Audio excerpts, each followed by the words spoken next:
ఇక తమిళనాడులో రాజకీయాలు వేడెక్కాయి. జూలై నెలలో 6 రాజ్యసభ స్థానాలు ఖాళీ అవుతూ ఉండడంతో అభ్యర్థుల ఎంపికపై ఆయా పార్టీలు దృష్టి సారించాయి. ఇందులో భాగంగా మక్కల్ నీతి మయ్యం పార్టీ అధినేత కమల్ హాసన్ కు రాజ్యసభ ఖరారైంది. ఇందుకు సంబంధించి డీఎంకే అధికారిక ప్రకటన కూడా విడుదల చేసింది. 2024 లోక్సభ ఎన్నికల సమయంలో డీఎంకేతో కుదిరిన ఒప్పందం ప్రకారం ఎంఎన్ఎంకు రాజ్యసభ స్థానం కేటాయించినట్లు పార్టీ వెల్లడించింది.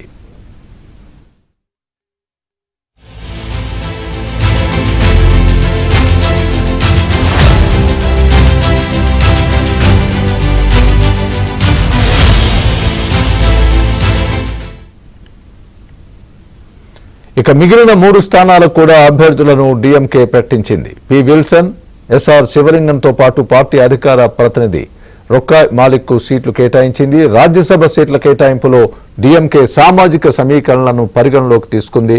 ముస్లిం సామాజిక వర్గానికి చెందిన సల్మా, క్రిస్టియన్ సామాజిక వర్గానికి చెందిన విల్సన్, హిందువైన శివలింగం ఇలా ఒక్కో మతం నుంచి ఒక్కొక్కరికి సీటు కేటాయించింది.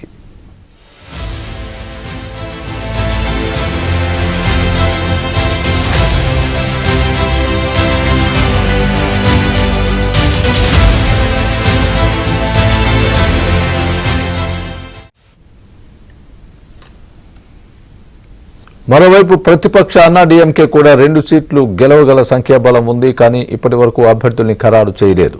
ఒకవేళ ఒక అభ్యర్థిని గెలిపించుకోవాలని భావిస్తే బీజేపీ, పీఎంకే ఎమ్మెల్యేల సహకారం తీసుకోవాల్సి ఉంటుంది. కమలం కూడా ప్రస్తుతం అన్నాడీఎంకే పక్షానే ఉంది.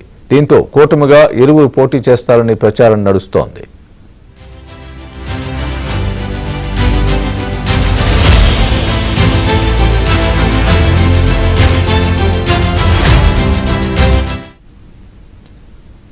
తమిళనాడుకు చెందిన అన్బుమణి రామదాస్, ఎం షణ్ముగం, ఎన్ చంద్రశేఖరన్, ఎం మహమ్మద్ అబ్దుల్లా, పి విల్సన్, వైగో రాజ్యసభ పదవీ కాలం జూలై 25తో ముగియనుంది.